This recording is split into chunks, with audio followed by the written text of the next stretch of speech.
Magandang araw! Bukas na nga ang simula ng PVL All-Filipino Conference 2024-2025 at opening day nga bukas. Kaya syempre ibibigay po natin ang game schedule sa November 9, 2024 sa PVL All-Filipino Conference 2024-2025. Kaya bago ang lahat guys ay nakikiusap po ako, please naman huwag niyong kalimutan mag-like, comment, i-subscribe and pa-hit the notification bell para lagi po kayong updated sa aking mga bagong video about sa volleyball dito sa Pilipinas. Karamihan sa aking manood hindi pa subscribe na. Maraming salamat. Bago natin ibigay ang game schedule sa November 9 ay pag-usapan po muna natin ang preview sa PVL ngayon na grabe ang haba-haba nga. Simula November 9 ay aabutin hanggang May 2025. Kaya mag-subscribe na sa akin channel na nag-a-update ako ng team standing, game schedule at usapang live ng mga players sa PVL, UAAP at iba pang paliga about sa volleyball dito sa Pilipinas. Syempre game result, preview at team standing ay ating ibibigay yan.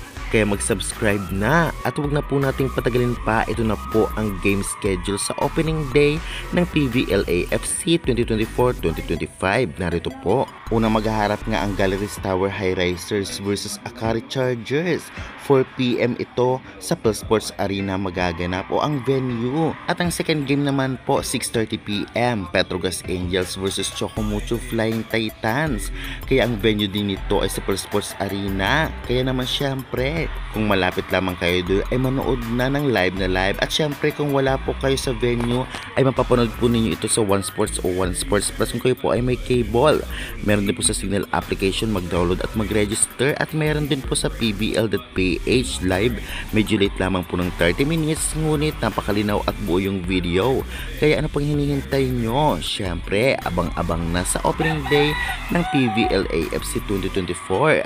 Alam naman natin na malalakas ngayon ang team dahil may mga umalis ay may bumalik din at syempre may lumipat sa team. Ibig sabihin lamang nito ay lalo nagpapalakas ang ibang team para naman sila ang mag-champion. Kaya guys, excited na ba kayo sa opening day ng PVL-AFC 2024-2025? I-comment nyo na yan at huwag kalimutan mag-like and subscribe for more updates.